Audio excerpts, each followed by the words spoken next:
Welcome everybody to this last and final day of the Festival of Education. I hope you've been enjoying it. It has been a fabulous week.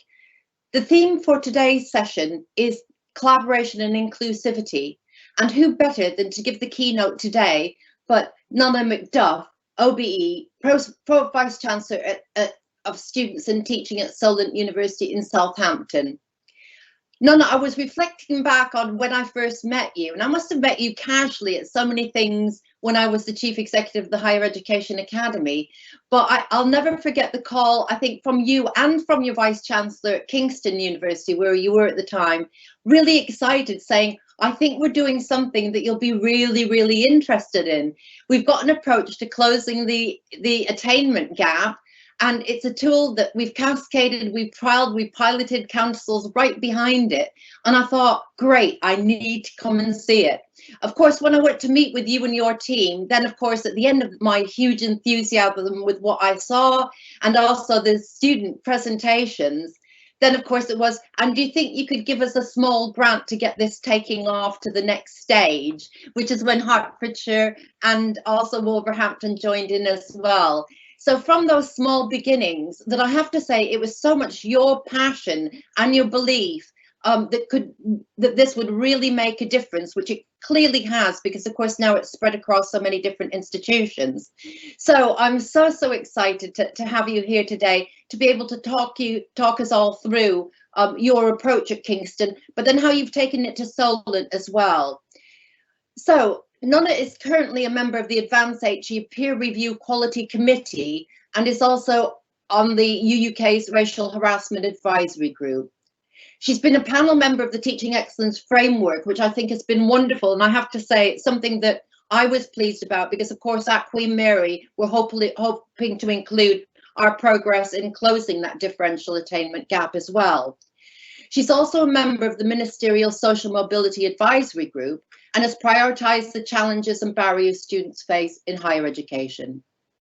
As the chair of the Higher Education Race Action Group, with over 400 members, Nona was invited to address the all-party parliamentary group on higher education on diversity in academia, where she challenged the ministers to take active steps to promote social justice through education. Nona's work on the BAME awarding gap and the inclusive curriculum framework has gained sector-wide interest, and I don't think it is just sector, it's global, and I'm sure you get invited globally as well, Nona, and was awarded the Guardian Teaching Excellence Award in 2017. It's certainly been disseminated across 5 other institutions, and they're proud to showcase that on their websites as well as part of the OFS Catalyst programme on student success.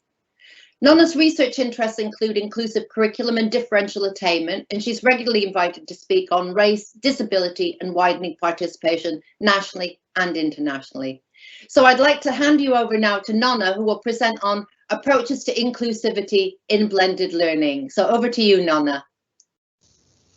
Thank you, Stephanie. Well, that's such a fantastic introduction. And although I can't see everybody, I'm hoping you can all see me and hear me. And thank you for listening. So I'm going to talk today about inclusivity more broadly and then specifically in terms of blended learning. I'm going to share my screen, which is my presentation, and hopefully you can all see that.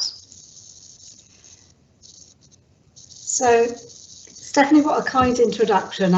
You know, we go way back, and actually you gave me one of my first steps on my journey that I'm going to talk about today. So thank you very much for doing that. So I'm going to break down my approach into kind of four main steps.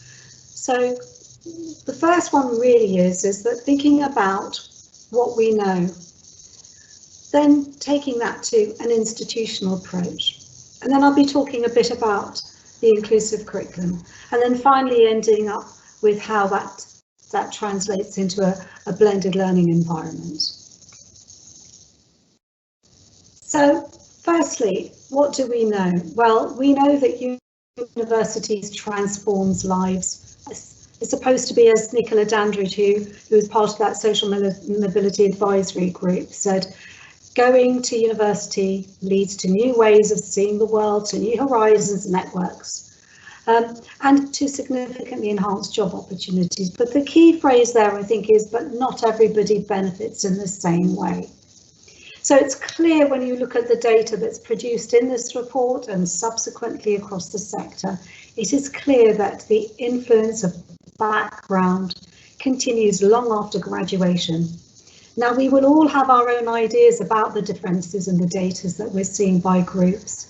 We will all have our own ideas about the reasons for those differences, and that will influence the actions that we take, who we focus on, and then therefore what the student is feeling in the university, in their classroom, and in those spaces in the corridors.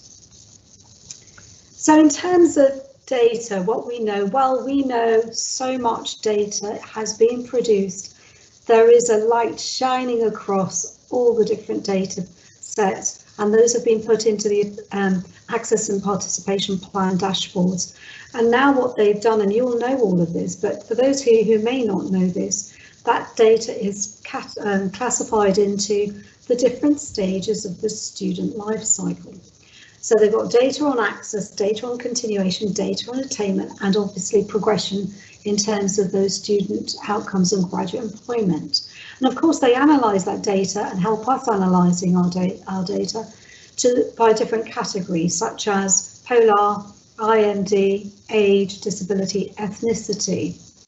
So in a way, there's nowhere to hide really, because that data is available to us, and the government have started producing transparency data where all this information is published, available to the sector and certainly to the students. So the point of this slide is to show you that we know a lot. We know a lot about where our students are not faring as well as their counterparts at their own institutions. So here's an example which shows continuation data for age, disability in the different quintiles in Polar. And you can see here how students fare, those disadvantaged or underrepresented students fare in comparison to their counterparts.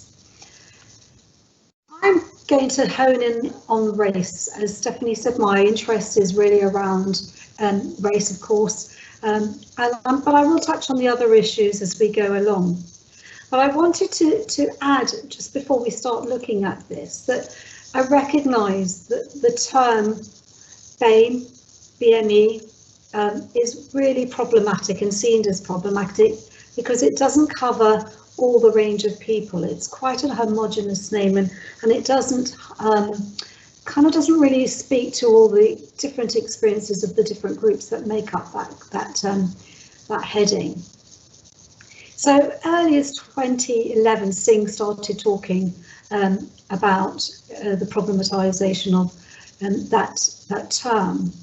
And really, we've got to think about how it disguises issues of intersectionality or super diversity, as Vertovec said in 2007. But despite its limitations, I use the term as it is widely recognised and describes patterns of marginalisation caused by attitudes towards an individual's ethnicity.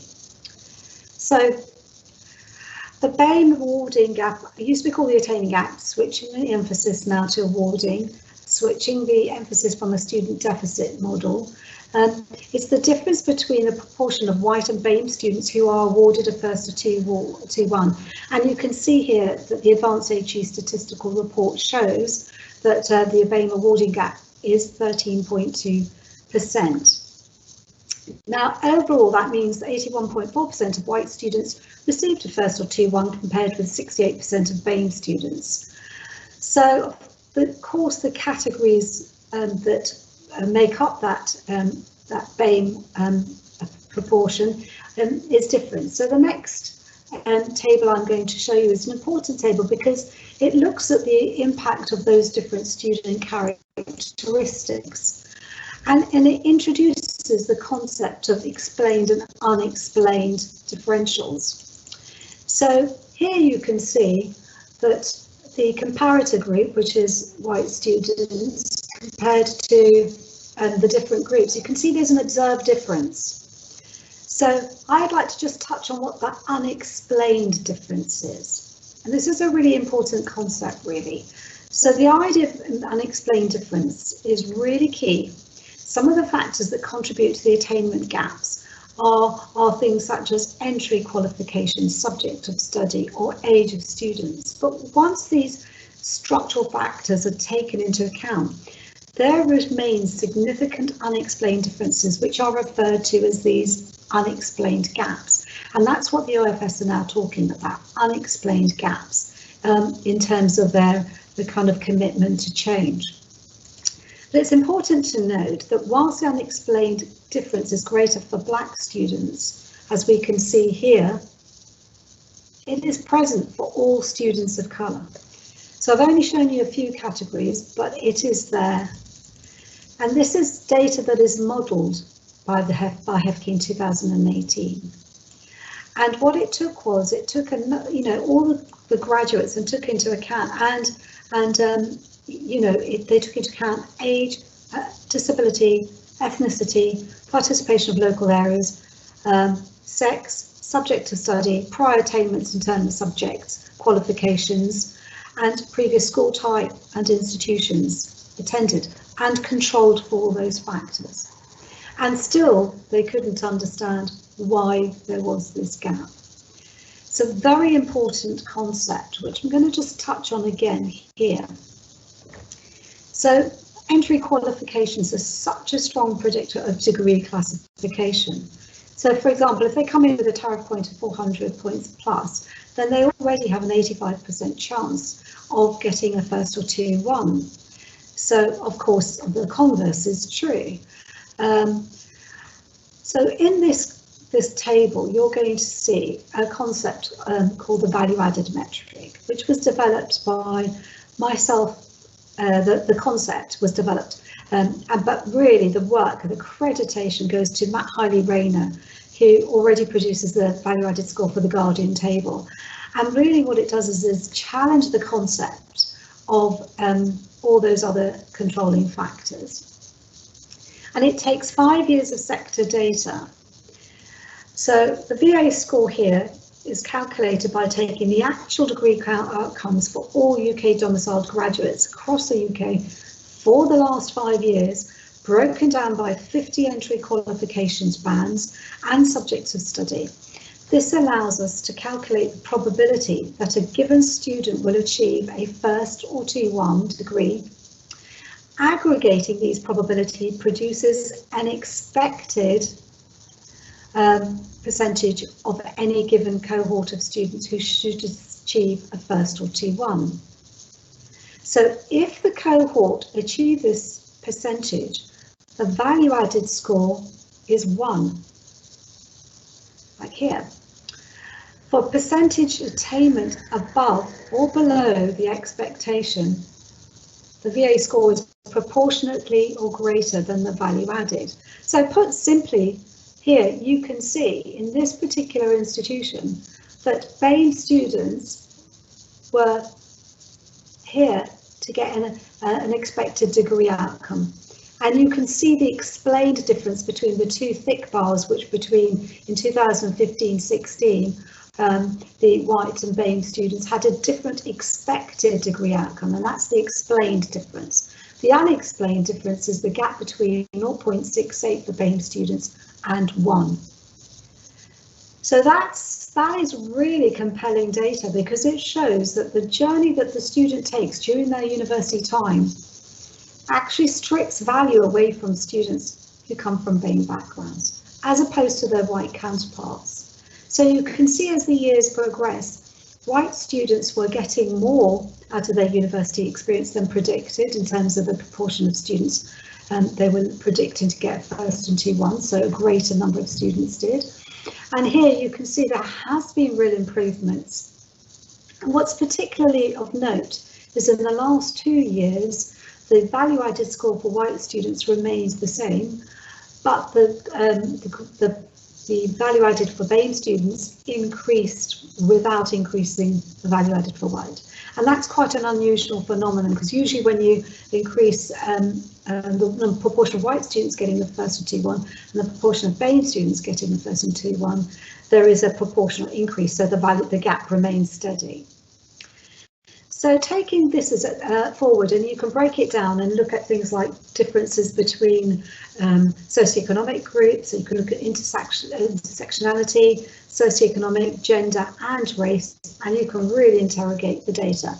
And in this particular institution, students from widening participation backgrounds achieved greater than a first or T1, whereas BAME students for all categories, all quintiles, didn't. Our students with disabilities performed as predicted. So quite interesting data, which did spur real discussions around why. Why the difference? And that was quite compelling. And I could produce it at course level as well. So it became up close and personal with the course leader. For those of you who've been working with, who are working in this area, you'll recognise these publications. For those of you who are new, I just want to say, when I left academia and started working in kind of areas around diversity, I started talking about the attainment gap well over a decade ago. And whilst there has been improvements, it's still present after all these years, still present. And I have to say, most disappointingly, is that Black students this year have performed, in the year that the Advanced HE publication 2020, it showed that there was, a widening of their particular gap across the sector, which is very disheartening. So that's for both Black African and Black Caribbean. So you can see by these publications that the sector is still struggling, but, I take great heart. They are still talking about it and still trying to tackle it. And for me, it's really important, always been important to shine a light on inequalities through the use of data, quantitative and qualitative, and to talk about things like life chances, the probability of, how likely you are to, if you are in different grades, if you're in employment, but also if you are in different subject areas if you're a student. Whether it's called the awarding gap or the attainment gap in your world, it's important to recognise, as I said, that all groups experience a gap, but that for some groups of students, it is much wider. So moving on now to an institutional approach. So in this section, I'm going to talk about how it can't be the job of one person or a few inspired lecturers. It's got to be an institutional process. It's got to be taken on by the Vice-Chancellor, the PVC and the Associate Principal like Stephanie. It's got to be taken on from the top, but permeated through all the levels.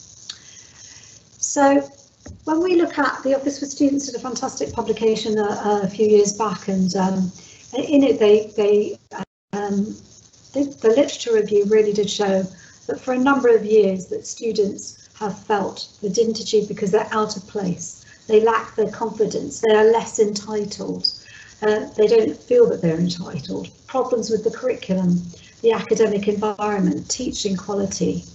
The curricula taught through a primary white lens, and this speaks to the agenda on why is my curriculum white.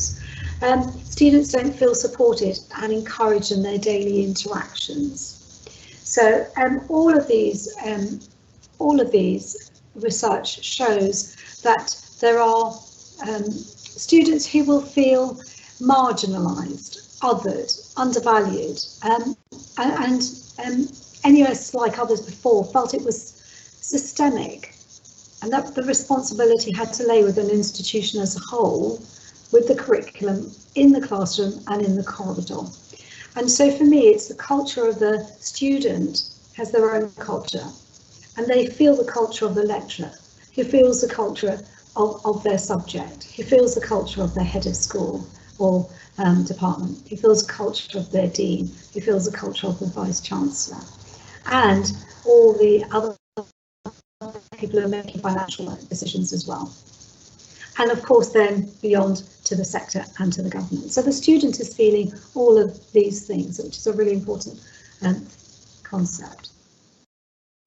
So in the process, of course, there's this huge things about winning hearts and minds, creating change through this winning hearts and minds, and understanding the arguments that people have, and some of them, you know, really strong arguments and very, you know, important for us to understand these challenges and have really the space in which to have the difficult conversations without judging. And so my work then, once I understood the data and what we know, and made people really think about what the data was telling them at their course level, what value added was, it was then the process of kind of winning hearts and minds.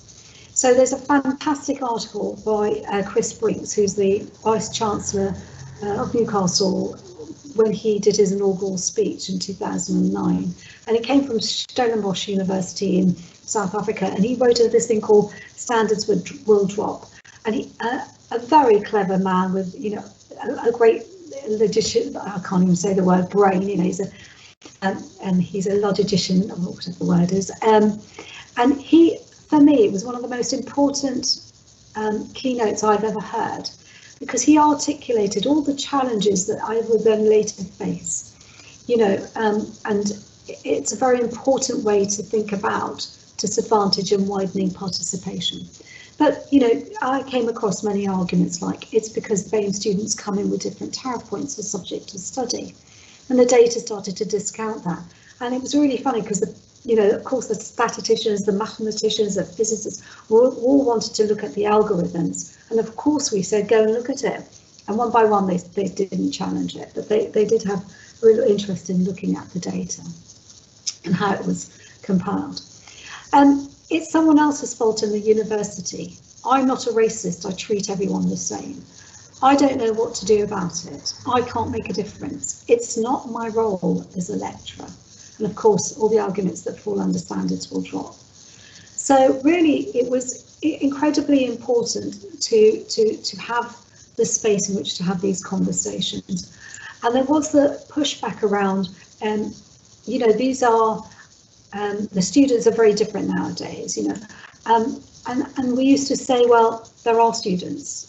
So we have to teach the students who are in front of us, not the students we wish we had or wanted to have, but the students we do have. So it really made me think about how we could turn the ship around without these people, and we couldn't. So therefore we did spend a long time having these very important conversations.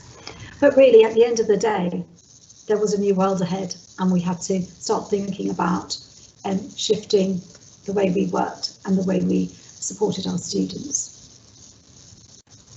So, you know, for me, I needed to think about, you know, how could we chunk this so that we didn't have, you know, one of those awful kind of detailed plans that everybody just looked at and just went, oh my God, that's so awful. I can't cope with it. So chunking in terms of improving institutional processes, enhancing knowledge and skills of staff, and better supporting student success by understanding which bits impacted our BAME students more favourably than others. So, you know, in terms of adopting a kind of a multifaceted longitudinal approach to institutional change, you know, it takes account of a kind of a cultural complexity as described by Van der Ven et al. In 1999, Scott Paul, and again in 2004, really to explore kind of things at a grander scale than people have been doing, at an institutional systemic scale. And Ray really articulated that when he talked about necessitates equity considerations being embedded within all functions of the institution and treated as an ongoing process for quality. And of course, making a shift of such magnitude requires cultural and systemic change at both policy and practice.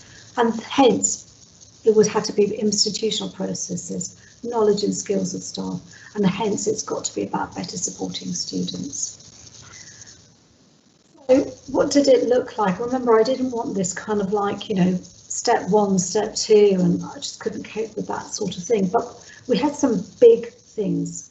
So rather than shine kind of light, you know, have 1,000 points of light that created no heat, generated no heat together, we decided to work on several things that would have biggest impact. And the first one really was having a KPI. So both at Kingston and at Solent, we've got an institutional KPI that the board signs. And therefore, when the board signs it, they want the improvements to it. And therefore, when things get tough, the KPIs stay on the boat if everything else has to get chucked out. So it's really important to have that. The senior leaderships are therefore held accountable by the board, which is really important. And then you start doing things like embedding the value-added score.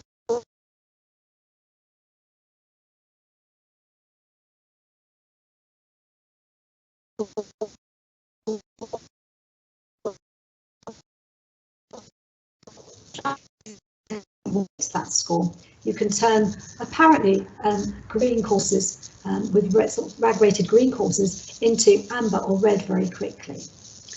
And I really like that because it's about fair outcomes for all. And so people might challenge me when I do things like that, but all our students have got to do well, and we cannot be contributing constantly to these value-added scores which show that universities are stripping away across the sector potential from students of colour. So then in terms of quality assurance, from concept to review, really training all those people who are involved in validation panels as well. Recognising the contribution staff make to students, all students, as part of promotion criteria. So walking the walk really, and of course making clear connections in everybody's mind between access and participation plans, student success and KPIs. That's got to be a kind of a unified approach that institutions have. And moving on to enhanced knowledge and skills. Yes, do the workshops and the training, etc. But the course meetings to raise awareness is where I spend my energy. I spend all my time working with team leaders, course team, and not just me, of course, I've got obviously teams underneath me doing that, and going course by course, looking at their scores and their metrics and saying, how did we get there? Looking at 3-year trend analysis and thinking, look, you did well this year, and then followed by 2 years, what changed? What happened? And really starting to kind of look through this appreciative inquiry approach, owned by the course leader, owned by the course team, not owned by central people like me who sit outside the course provision. So that's really, for me, the important bit. And then, of course, working better to support BAME students, or disabled students, or female students, but in this case, obviously, it's BAME students. And then thinking about how do we analyse who takes part in what, reach, and what are the outcomes, impact on progression without resits, and also on awarding gaps, and also on the longitudinally, those who go on to postgraduate or employment. That's slightly harder to do. Bringing in our student voice, inclusive curriculum consultants trained in order to be able to spot and work with academic staff on the curriculum. Trained in the inclusive curriculum framework, which is going to come in a minute, but really working in partnership with the student union. Co-creation is a must. Partnership working is a must. Changing things to improve BAME students means that involvement with those groups is absolutely critical. And students' union and black student officers are really important in this journey. So we talked about what we know, talked about the importance of, to make a change in those numbers, we need an institutional approach. We also need really important strategies. So strategies that will really, I think, get bang for buck. And so we introduced I did a lot of research on this before bringing up the framework, and myself and one of my colleagues really worked hard at trying to understand with academic staff and students what they really wanted. So, thinking about what an inclusive curriculum should look like. So, Hocking talked about in 2010 inclusive learning and teaching in higher education, referring to the ways in which pedagogy, curricula and assessment are designed, I love that word, designed and deliver to engage students in learning that is meaningful, accessible, and I would add relevant to all. So therefore, we've started work on the inclusive curriculum. So for me, I'm going to talk you through those principles, but inclusion is widely espoused as an institutional value and all focus for pedagogy and academic practice. But in my experience, people have struggled with the practical application at all levels of an institution. So when I talk about an institutional approach, you'll see that the framework applies in a multi-level way. So in my view, institutions need to respond to hyperdiversity in a systemic and systematic way, hence the inclusive curriculum framework. So the potential advantages of a framework like this are that it clarifies institution goals for inclusion. B, it provides inspiration for transformational change. And C, offers beneficial outcomes for students and society. So by simplifying and sense-making complex and often abstract perspectives of equality and inclusion into this kind of rubric, an inclusive curriculum can therefore have, I think, practical utility, and my experience shows in all discipline contexts. So my vision for an inclusive curriculum is to ensure equality of opportunity all the way through the student journey at all levels and for all student characteristics. And as Chris Brink says, with valuing diversity as an inherent educational strength.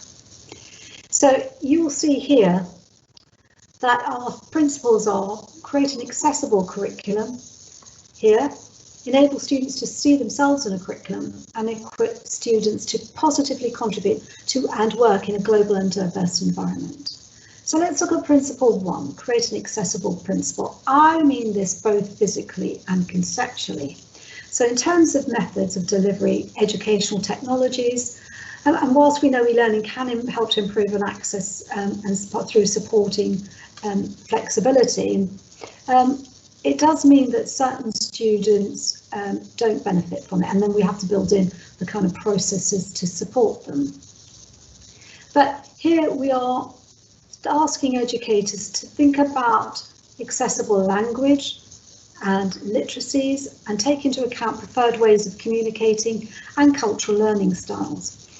As well as physical access, an accessible curriculum also makes concepts of higher education accessible. In an inclusive curriculum, students' learning should, as well as content, include understanding of academic concepts such as academic intelligence, expertise, merit, reputation, and gravitas, all of which can serve to divide or position them within an academic hierarchy.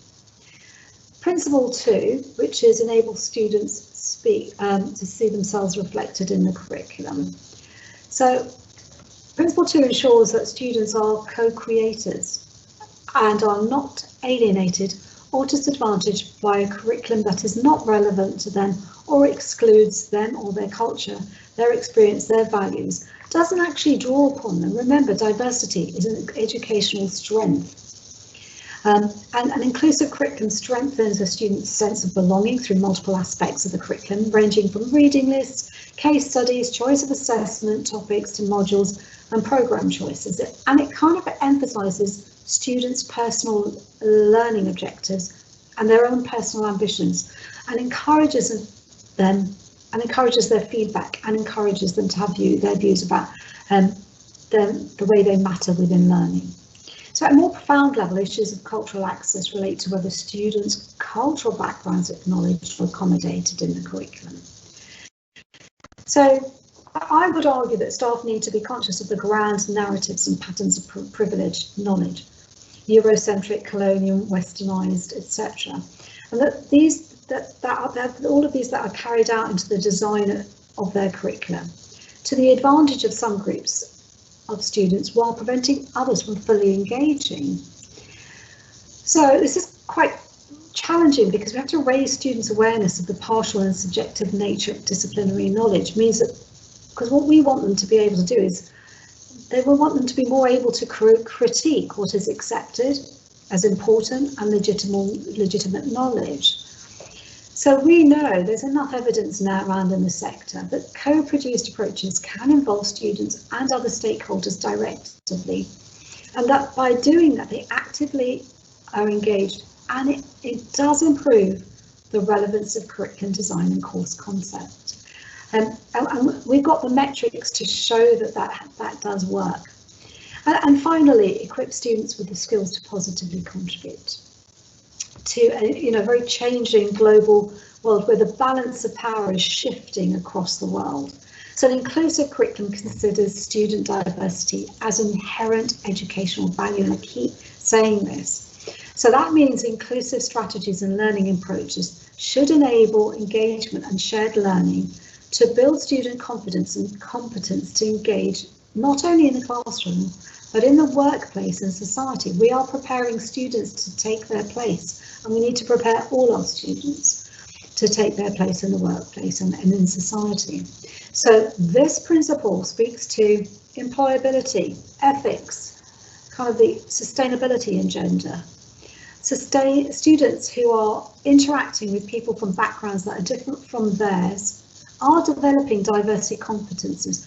If we are showing that we are valuing students for global contributions in the way in which we design and deliver our curriculum, what we're doing is we're validating the contributions of the global south in such a way that those people will absorb, those students will absorb that this, contributions from the global south aren't always about poverty and, deprivation. They're also about contributing to world excellence and economic growth. And so therefore, when they go into positions of power, they will better value those students who come from different backgrounds, but also not just about students who are privileged. Students who are not privileged, they will learn that they have a voice, that voice matters, and that they can actually contribute, and their contribution has importance. So in this slide, you can see that these principles are applied in the teaching session.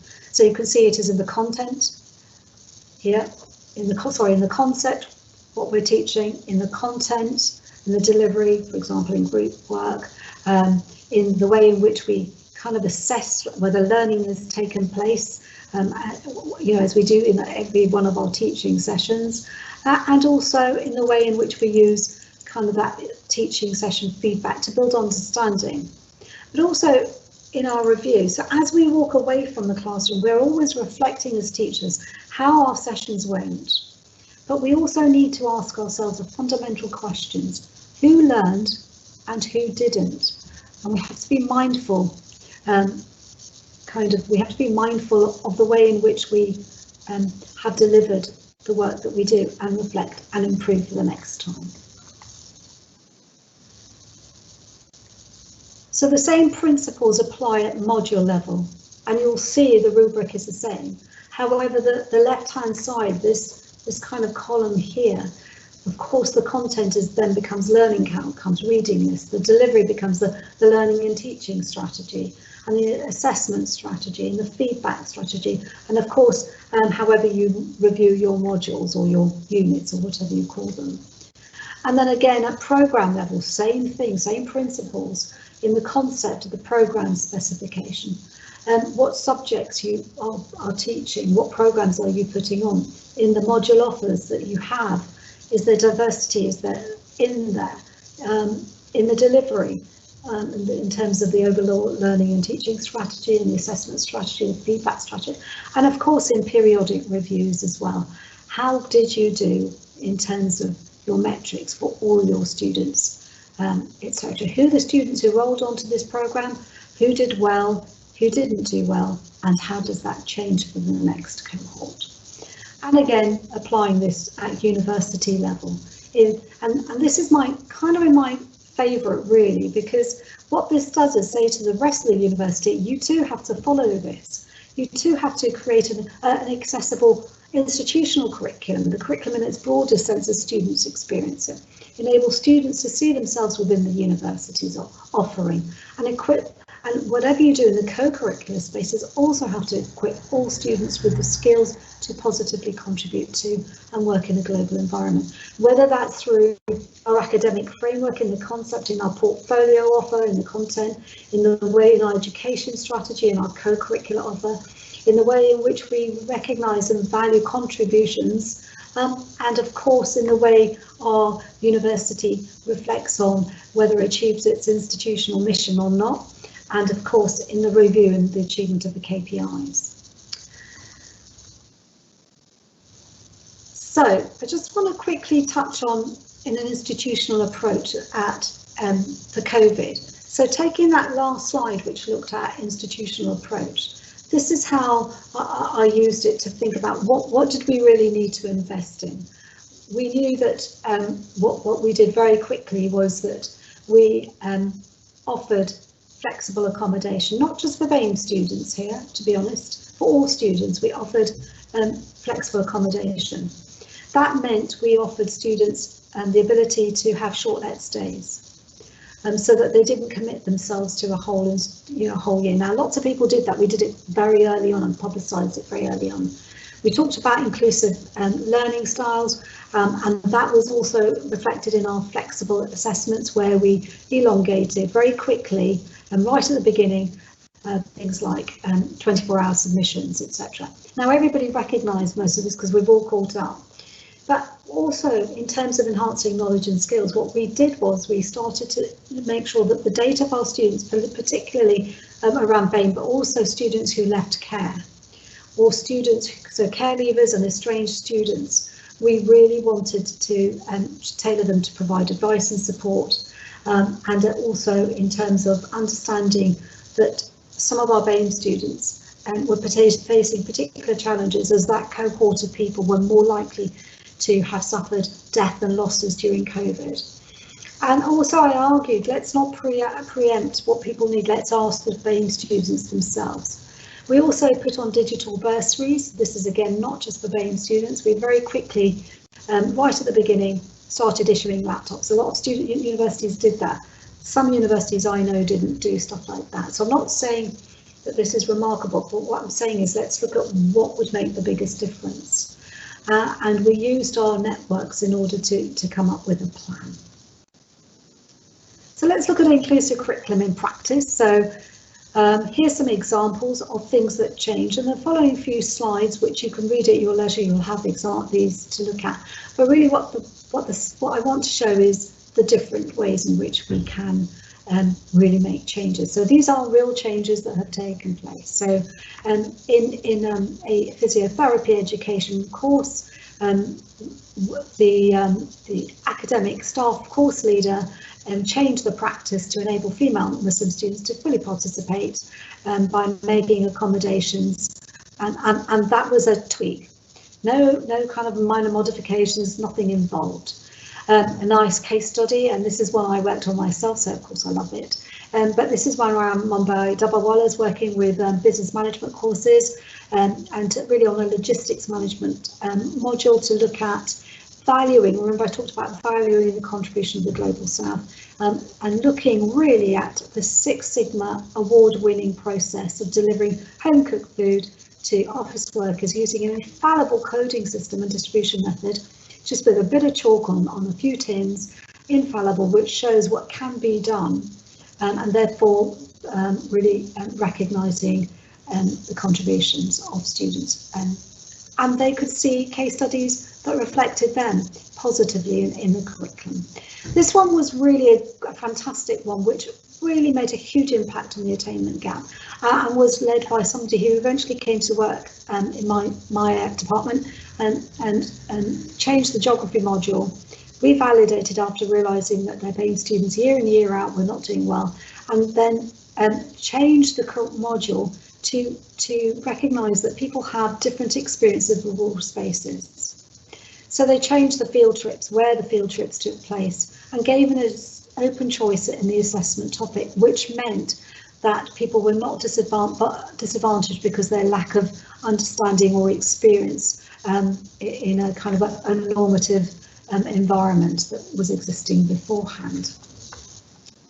So here, a fantastic co-created piece between two discipline areas where they took students between sociology and drama and then eventually sociology and music to look at co-teaching on modules to provide students with theoretical perspectives from each discipline, but opportunities to take part in field trips together in teams and looking at race within the context of their particular subject area.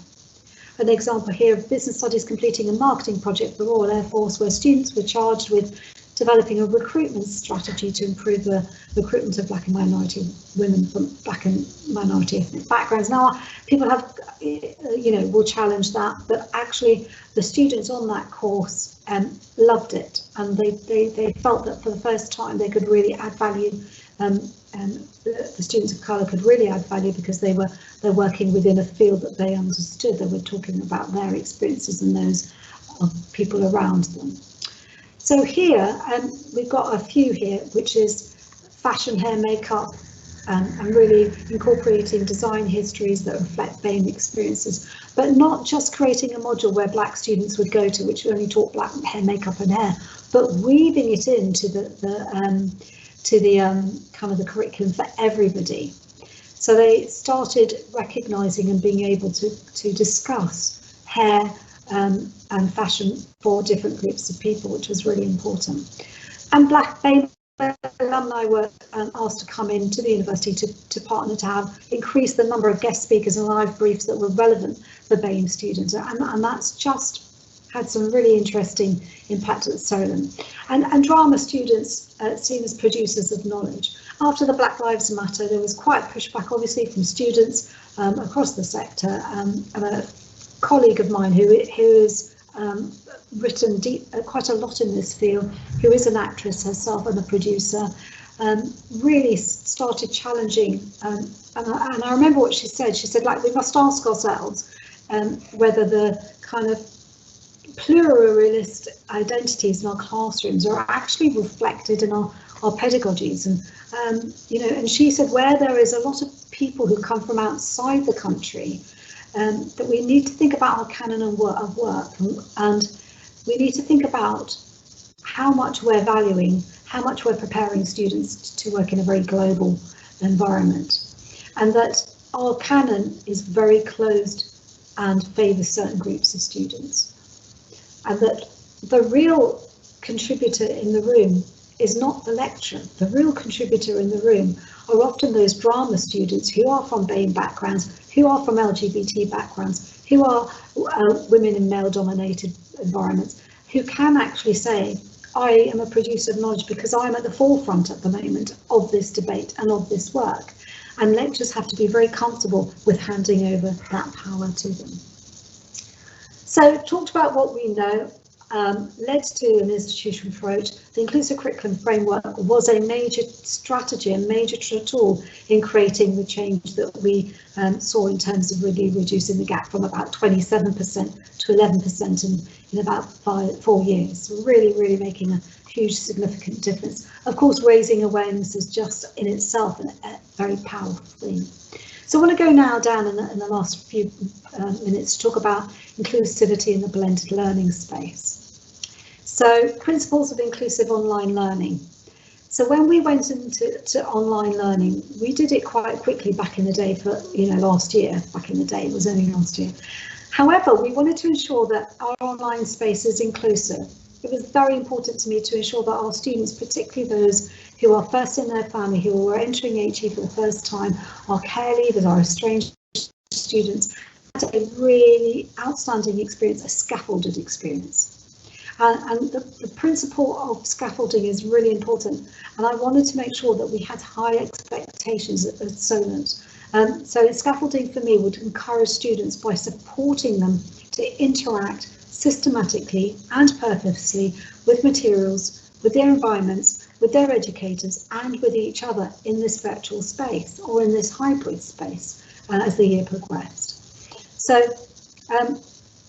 Scaffolding means, of course, you do a lot in the beginning, but you don't have to carry on it. But we really wanted for our level 4 students, but also in the beginning of lockdown, level 5 and level 6, because they were experiencing this space for the first time.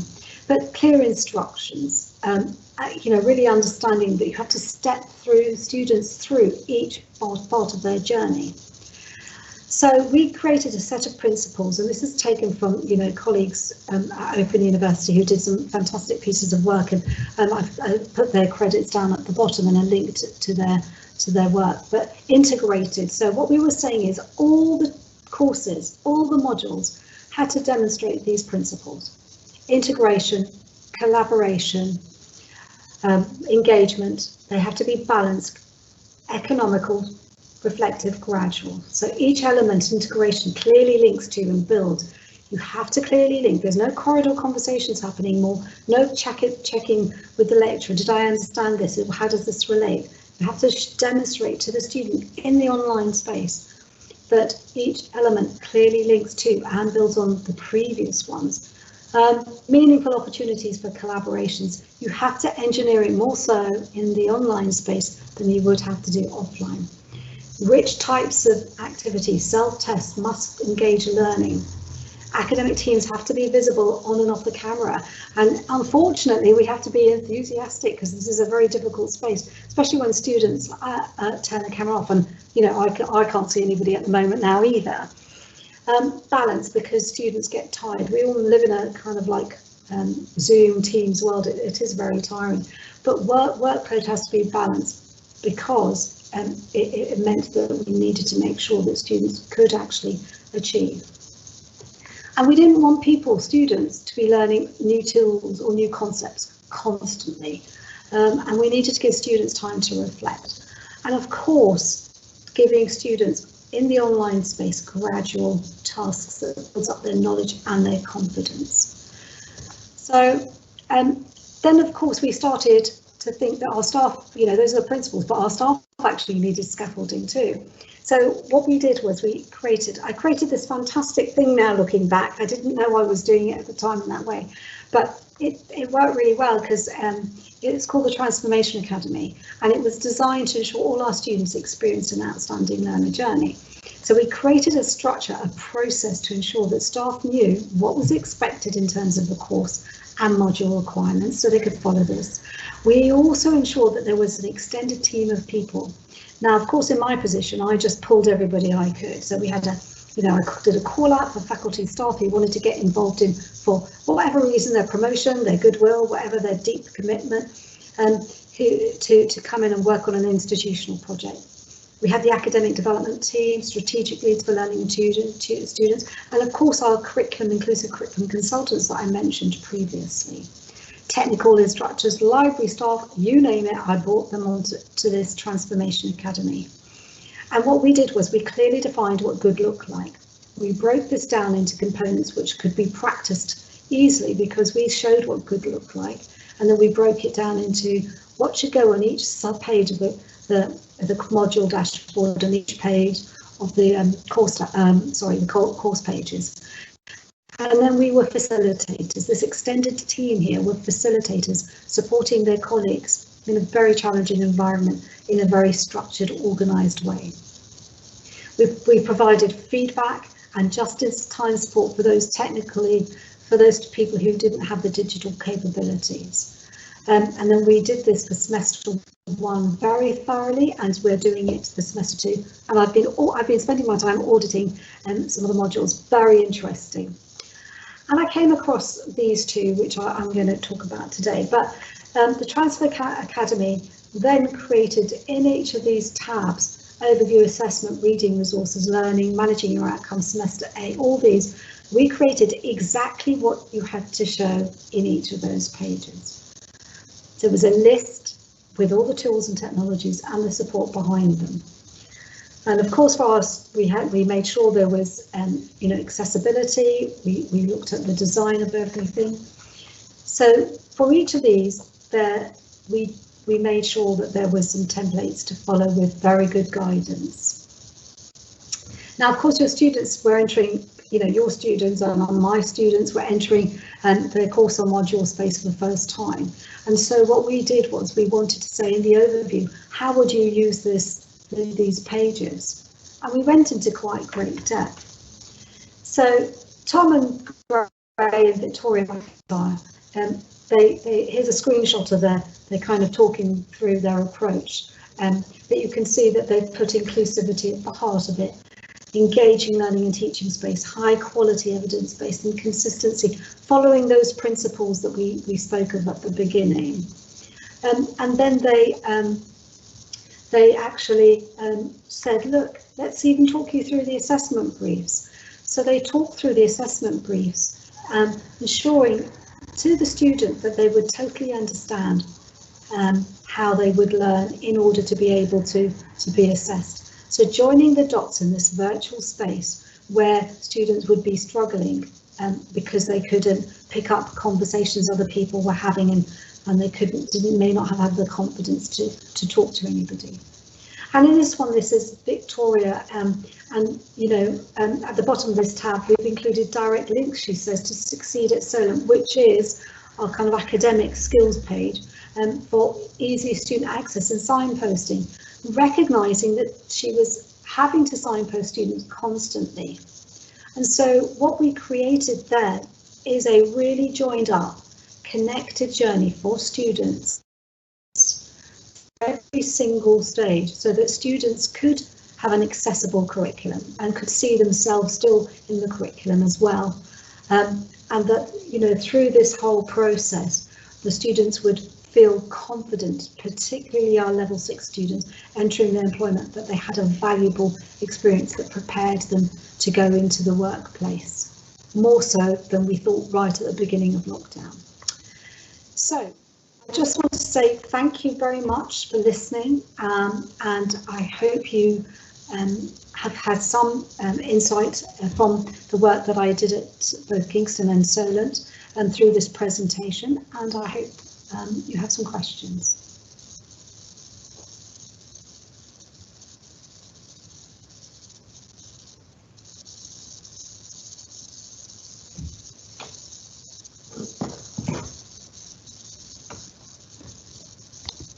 Nona, thank you so much for that presentation. It's absolutely superb. Taking us. Is it echoing and coming back at everybody? Just me. Okay, I'll carry on. I think your examples were absolutely brilliant and will be really helpful to us as well in terms of going forward as we work on the inclusive curriculum approach, which thankfully our principal is right behind, and it is one of our KPIs. So we've learned a lot from you already. So thank you for that. I'm going to pass you over now to Janet to operate as moderator to go through the questions as well. Okay, over to you, Janet. Thank you, Nona, for a really comprehensive and fascinating overview of all the work that you've done and your leadership in this area. It's greatly valued by everybody, and I certainly found it really informative. We've got a lot of questions, so I'll just pick a couple out. We had several about creating inclusive curriculum. And one question was about perhaps there is a drive to think about embedding community engaged learning, and would that help sort of the inclusive curriculum about community engagement? And there was another point about actually involving students, and if we gave more control to the students with that. So there's two there, one about the community and one about the students. It'd be really great to hear your view on creating the inclusive curriculum. So I think absolutely community engaged learning is absolutely important, and one of the things that I think we as universities don't do as well as we could do is to let our students lead together the conversation and to set problems where students are working together. So I couldn't agree more. That is the best way to do it. We do struggle with that, of course, because we, as educators, we feel as teachers, as facilitators, that transition isn't quite comfortable to go into the facilitation role where we let our community work together. So it is a difficult one. I don't know if I've answered your question, at all. What was the second part, Janet? I lost that. Yeah, it was just about the giving control to the student, more agency basically to students in that curriculum. And I tell you, I mean, in the drama one, I think that was really where the students were trying to grab control from the academic, and the academic was struggling to give control because it felt so alien to them to give complete control. And I think this kind of sage on the stage bit, whereas, you know, we pride ourselves on our knowledge and we want to give it, and we want to share it. So it's kind of it really challenges the notion of a lecturer. What is the role of the lecturer? And it's really challenging how lecturers used to see themselves. And facilitation is an uneasy word for somebody who spent their life perfecting and researching and bringing research-informed teaching. But facilitation, if you see yourself as a facilitator of community-engaged learning, I think that is the best way forward. Thank you, Nona. We also had questions about the disciplines, and do some disciplines have a greater problem than other disciplines? And was there any major differences in how the framework is implemented in different disciplines? So do some disciplines have greater issues, and is there differences in implementation in the disciplines? So I did go fully expecting to be more challenged in the STEM areas than I was. And that's probably because we spent a lot of time looking through before we met with STEM people. So, for example, one of the quotes I got from, director of the science program was that this is great framework. We can totally see how to use it. But we were more challenged in some of the other areas where we were expecting not to be, such as criminology or we found greater challenges. Nursing, we found greater challenges in those areas we really weren't expecting it. So I think in terms of how difficult it is, it does require a lot of work to prepare for those sessions where you're working with people who are steeped in their profession and don't believe, like engineers, for example, you may think that that's quite a difficult thing, but once you go in understanding their curriculum and where to make the changes, which requires work, they then learn. And peer review and peer conversation and community engaged learning from academic communities is incredible. Because one of the things we did was to give ask people to bring modules. And then we asked them, after talking about the framework, showing examples of how it could apply in science or etc., they then themselves started critiquing constructively each other's modules and offering solutions. It was one of the most powerful things I've ever seen, was that the community raised its own standards. We didn't do anything, we just stood back. I think that in science areas, people will go, I teach maths. There's no gender bias in maths, and there's nothing I can do. I can't bring in diversity in my curriculum. And of course there are ways to do that, but that does require skilled academic developers, the goodwill of people to engage in the conversation and to discover for themselves, because it can't be done to people, so the discovery is in themselves. And sometimes people from different institutions, that's the way people learn from their peers in another institution as well, because they value their expertise. So sometimes you have to look at different people coming in and talking to your teams. But I have not found a curriculum that you cannot build it into. The framework is suitable for all curriculum. Somewhere, the point about it is it's about a journey of enhancement. It's about opening up. It's about offering opportunities. It's about case studies, and it's about reading lists. It's about conversations. It's about what assignments you set. So of course it can apply everywhere. So I would say that I've not experienced a curriculum that it doesn't apply to. And yes, there are more people who are more open to it, but they aren't by discipline area. Thank you, that's really helpful, especially when we engage with the different disciplines. It's really helpful. I have one here about, it was excellent talk, and thank you for being so clear on what the data is actually saying, assuming that in higher education, we are not saying the reason for the awarding gap is that people of colour are simply not as able as white students. Are we not sailing politically close to critical race theory and risk being at odds with the UK government, if not the OFS?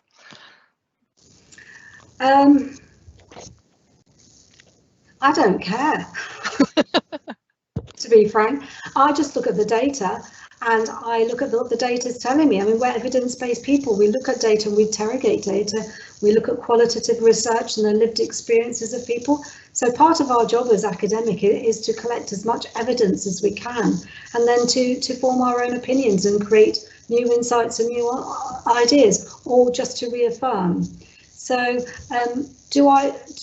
I would stand up and say I do challenge some preconceptions. I do challenge the idea that, you know, bias doesn't exist, and the training is pointless. I do challenge that, because sometimes what training does is it just opens your mind to a different perspective, and that in itself is a value. So I'm happy to say I'm dangerously close. Thank you, Nona. And I think just finish with one more. You know, what were the biggest challenges that you faced in developing an inclusive practice, or it says an inclusive curriculum practice? What were your biggest challenges? So in terms of, I'm going to say that's not, you mean in my role or in my own curriculum? I'm going to take it as my role, perhaps, because that's, you know, what I'm speaking about. There are gatekeepers in a university, and I remember when earlier on in my career, and so my Vice-Chancellor said, when I was kind of pushing up, look, there's a real problem, you know, we can't be doing this. I was pushing up and challenging. I was like this little kind of fly that was being swatted around everywhere. That I have to say, there are certain people who will hold that gate tightly closed, and you have to find a way to appeal to their hearts and minds. And the challenge often does not come from the top. The challenge is often the middle, and the barriers, the gatekeepers, are often in the middle. And sometimes, in my experience, it's been those people that have really slowed things down. But a Vice-Chancellor can make those gates open very quickly, but they don't know they are closed, and it's hard sometimes. So I didn't articulate that well, because that's a good question. So I would actually say the barriers are people who you know are gatekeepers, and you just have to find a way around them, and they're not always at the top. They're often in the middle, and they're kind of a bit like a doctor's waiting room. The reception is stopping you getting to them. It's the kind of that group of people. So I feel like I didn't really answer that properly. No, I think I'll just go on to one more thing around money. So funding is really important. And when we first started work to kind of analyse the data, to really collect this kind of information, you know, it does require bringing in certain people or some spending. And so I called it budgeting, you know, to improve student outcomes. And sometimes financial resources in the university that's not used to funding such activities, funding raising awareness activities, funding the kind of the research requirements involved, or the data specialists that need to do. That can be a real barrier too. Thank you so much, Nona. I think excellent keynote, and is it okay if we send some more questions on to you later on for answer, because there's too many to ask today, but I've got lots on here that says super talk, excellent talk, you know, so lots of feedback that it's really really helpful, useful, insightful, especially we're just starting a major project on the inclusive curriculum at Queen Mary, and this has really set us thinking in the right way. So thank you very much, Nona. Well, thank you, and thanks to Queen Mary for inviting me, and to Stephanie. And I can't see you all, but thank you so much for listening, and bye-bye. Thank you, and I'll hand over now to Stefan Krummaker. Well, first of all, thank you very much, Nona. This was an absolute excellent keynote. It was one of the highlights of the Festival of Education, and it's now my pleasure to welcome everyone to this closing session. My name is Stefan Krummacher. I'm one of the two Deputy Vice Principals of Education here at Queen Mary, and it's a huge honor and pleasure to bring the Festival of Education to a close. But let me start. The Festival of Education is a testimony. It's a testimony of our great passion and excellent quality of education, which some of have told us it's sector leading. I would even say, with our commitment to open the doors of opportunities for our students through excellence in education, it's even world leading. So if you ask me about what gives me energy, what gives me personal passion, it's that mission. It's the purpose of opening the doors of opportunities through education that makes me so proud to be part of Queen Mary. And if I may take you back to Helen Hickson's keynote yesterday, when she was saying that she gets inspired by students and the fact that we can change students' lives and livelihoods, and just kind of the one student with a better outlook, a better perspective, a better opportunity in a job or in life, or a positive impact on society, be it in medicine, in science or humanities, makes it all worth and makes this such a fascinating job. So let's celebrate our education. So let's celebrate our achievements, and let's be all very proud. And I think my slides are live now, aren't they? My slides are live. Okay, so thank you very much. So what a week of celebrations and inspirations. So just to summarize some of the, I would even say, facts and figures here. We had 51 events. We had 5 key themes. We had 91 contributors. We had 35 chairs. More than 2,600 booked tickets for the week, 450 participants from Queen Mary and also from outside Queen Mary.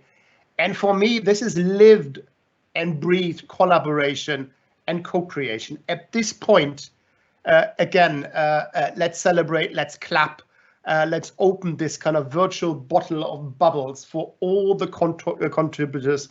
And let me thank in person, in particular, all the colleagues from the QM Academy, the great ITS support in the back for tech setup and for support during all sessions, all the sessions and panel chairs, Lucy Langley, our Queen Mary Student Union and the Student Union Vice Presidents, and of course, all our presenters.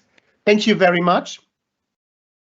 And I think you can see the virtual confetti flying from the ceiling here to give this all the space and the celebrations needed.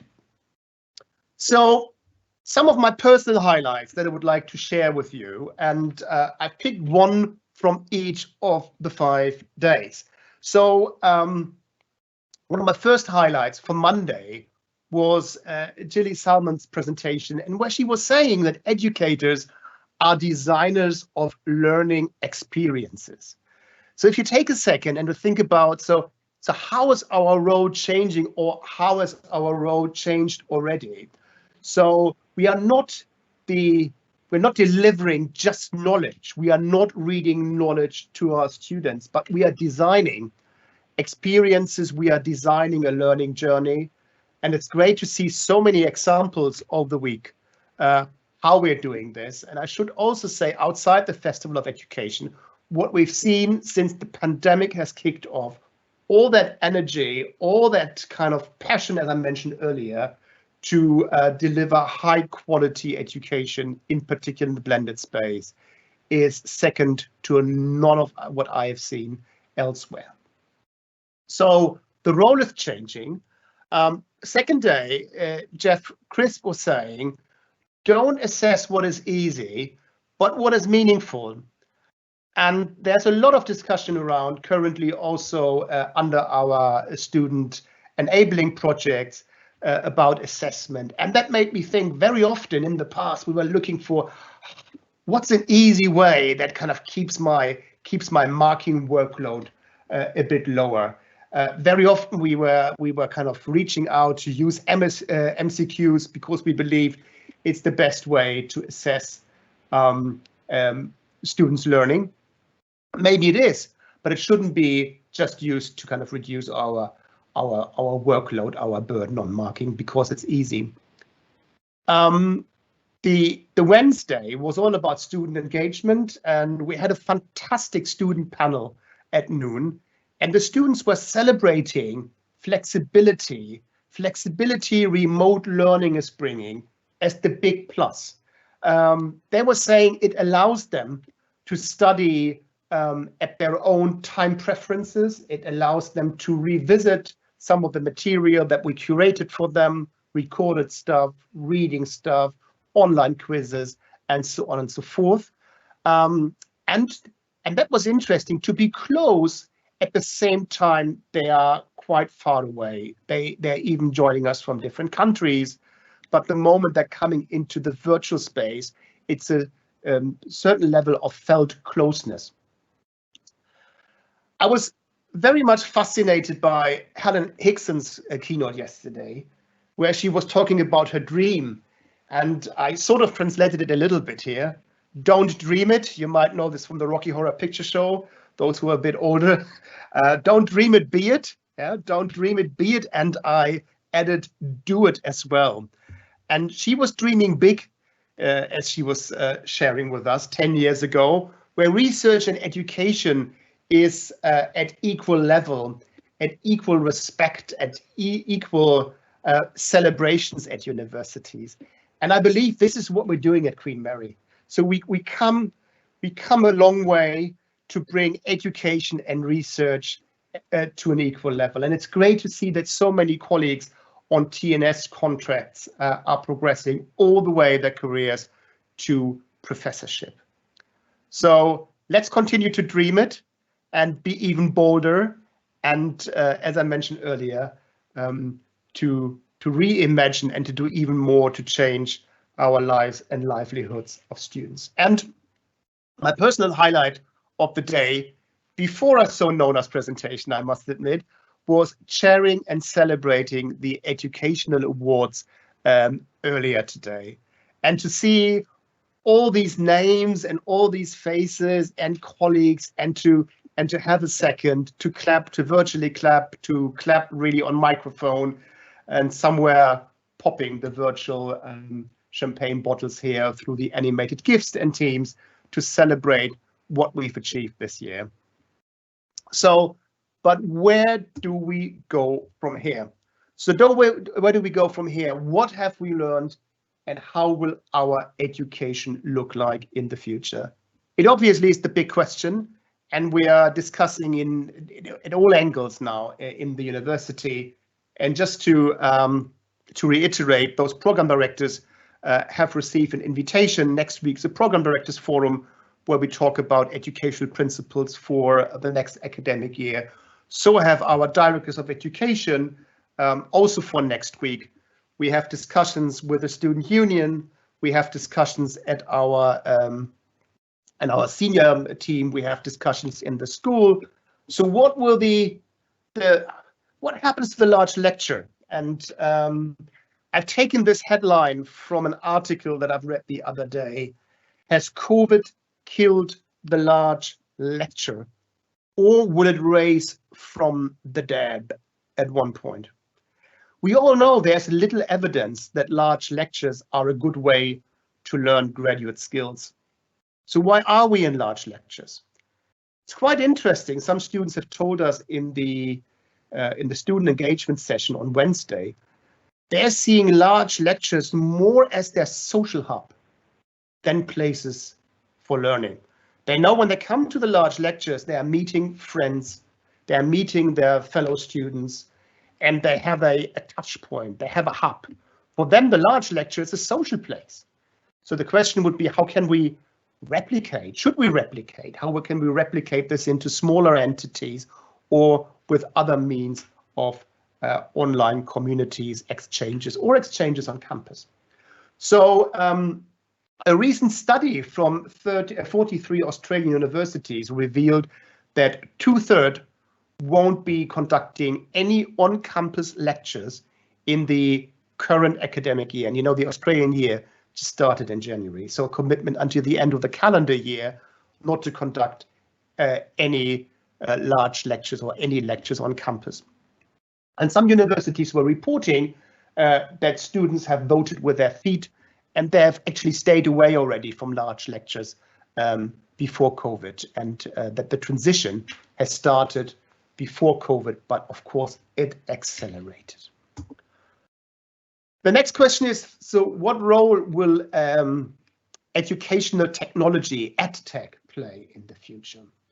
So I like to believe it's supporting our education, but it's not driving our education. What you can see here on the right is a photo from a Harvard lecture theatre, which is it's a sort of a hybrid solution where some students are joining, or it looks like a panel here, is joining live in the physical classroom, while other students are joining on larger screens. And on the left here, I think what we're seeing here are these kind of small seminars where we can try out something, where we can practice something. Again, technology supported. I've seen universities who have game rooms, for example, and that is board games, not only kind of digital games, where students are coming together, trying something out, practicing something, probing something, and discussing. So, and this is just, it's what it could look like. So it's just kind of a few hypotheses from my side, what the future of education could look like in a year's time, 2 years, 3 years, 10 years down the line. It's not, it will be a gradual development. It doesn't happen all overnight. So I believe, and maybe this is a bold statement, we won't see any lectures, the typical lecturing, the telling knowledge, the reader, the professor as a reader, the lecturer as a reader, reading knowledge to the students from the 1500 kind of logic will come to an end. But we will see smallish seminar-style learning, practice, lab, probing, fieldwork sessions, you name it. And the future of education will be very much collaborative.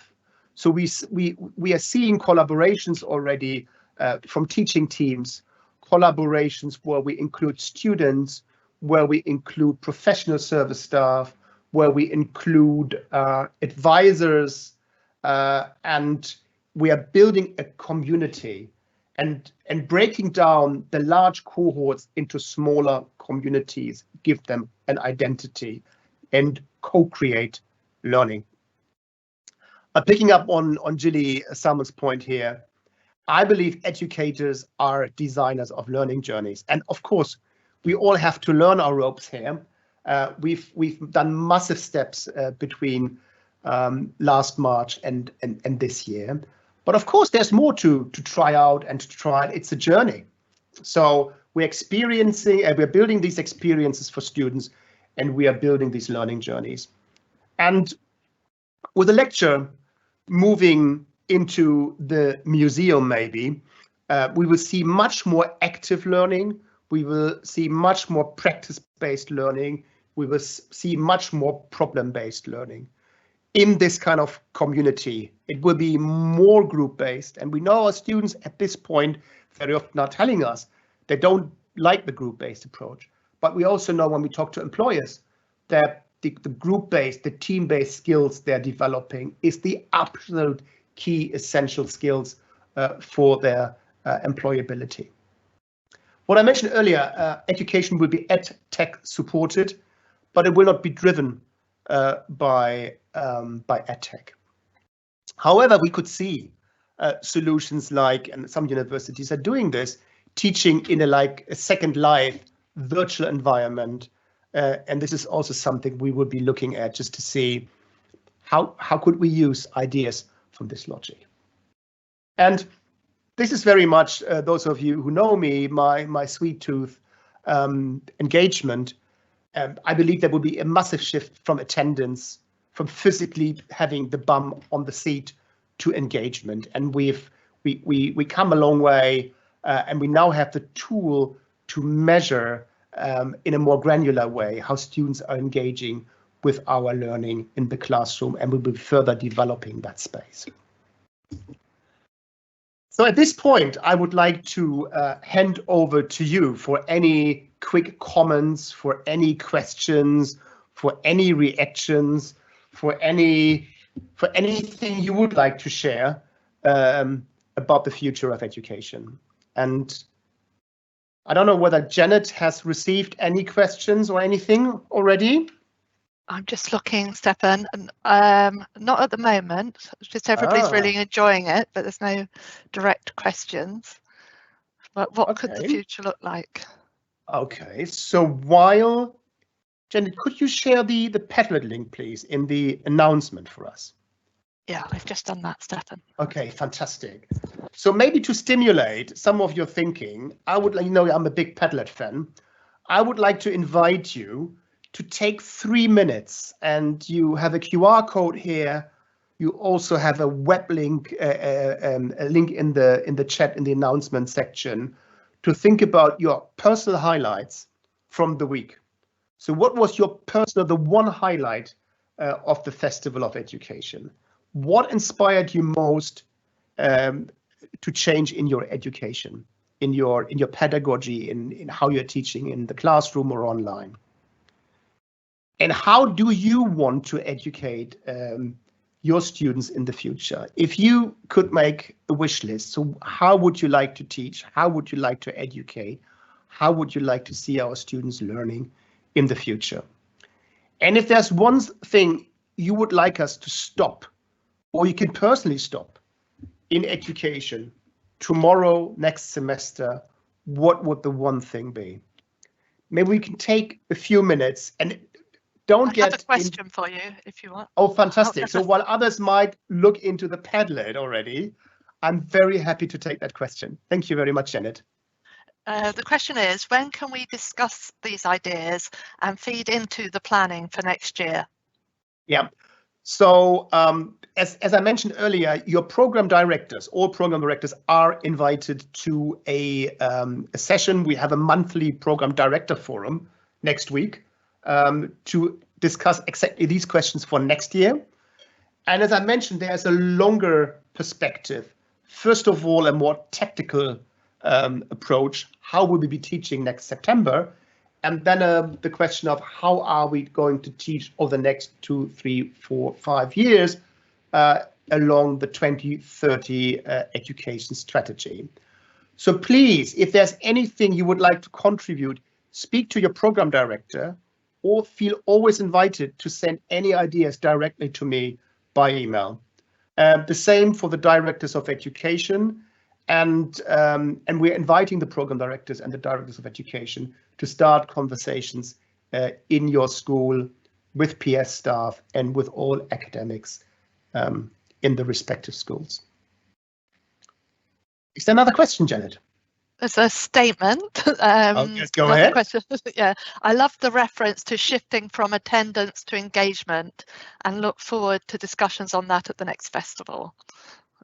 Absolutely, and maybe also to share something here.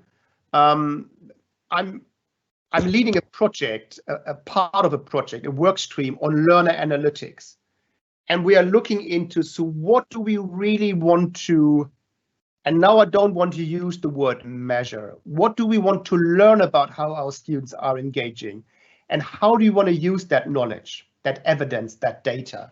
And some of you have heard me saying that I like to see this data being used to reflect on the pedagogy, to better understand when students are engaging in what situations and when not, and to inform a discussion about how the pedagogy, how our teaching formats should look like.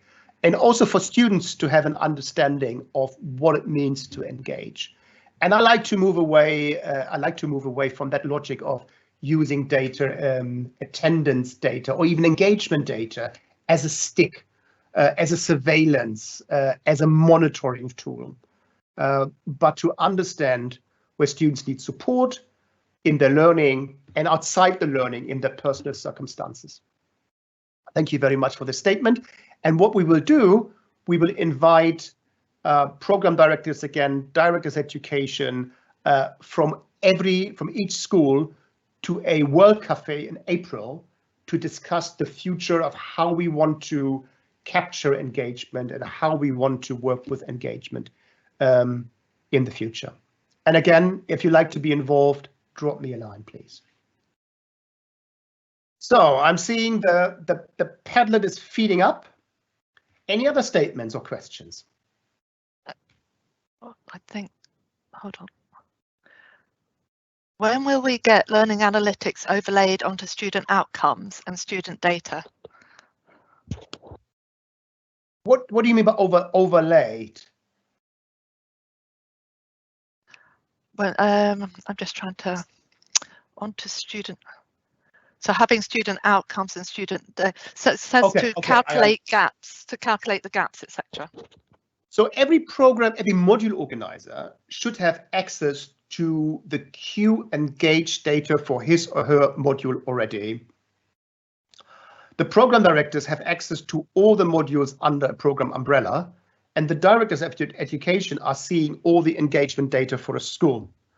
So, and some schools have started or using this already to identify those students with low engagement, contacting them through the advisory system.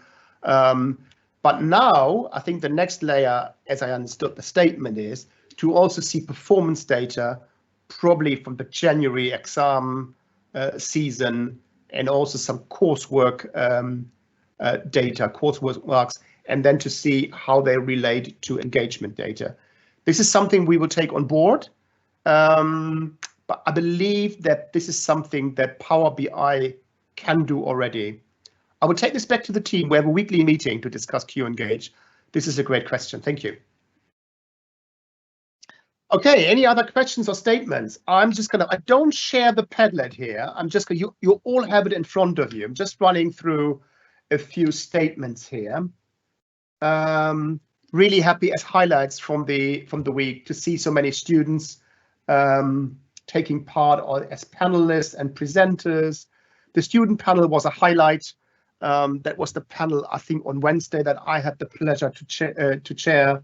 Listening to how students have experienced our education this year.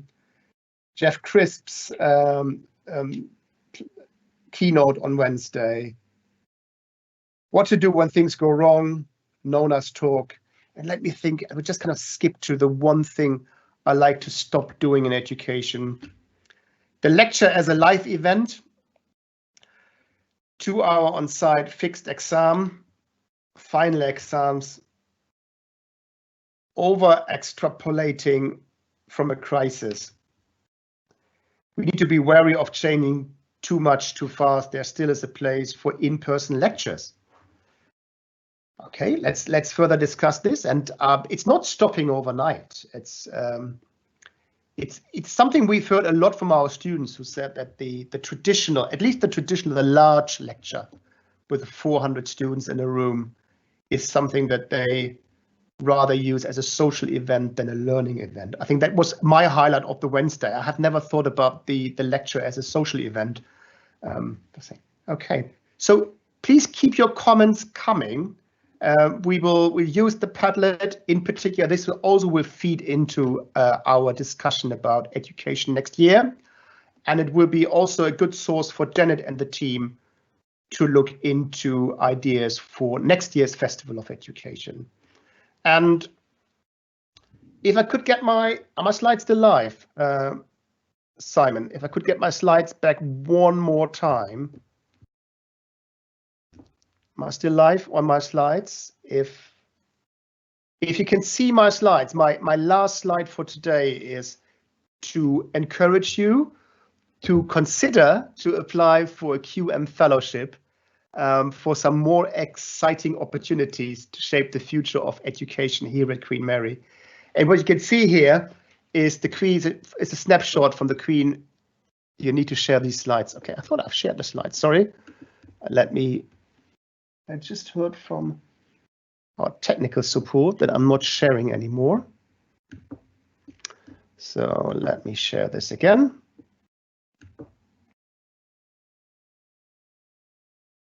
So here we are again. So you should see my final slide with a reference to the Queen Mary Academy. And as I mentioned, think about, please, if you want to get involved in some more exciting opportunities to shape the future of education, to apply for Queen Mary Academy Fellowship. And I got photos here of 3 of our current fellows, got Leslie, Stephen, and James here, but there are others. It's just kind of a representation of some. So any final comments, Janet? You're picking up through the Q&A, the chat.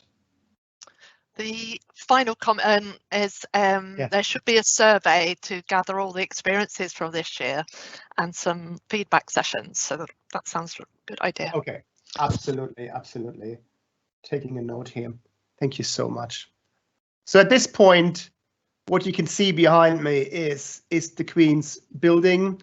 It's a photo I've taken, I think it was in September last year, when everything was nicely illuminated, welcoming for our students. I think it's a great also picture to show how we're celebrating our achievements, the Festival of Education. And at this point, I'd like to thank all of you guys again who organized the Festival of Education, who contributed to it. And I like to bring the Festival of Educations to an end and close the doors, just the virtual doors. And looking forward to continue all the kind of really great discussions with you in the various forums at school levels. And if you have any personal comments, please send me an email. Thank you very much. Have a lovely weekend whenever it comes, and see you soon. Thank you.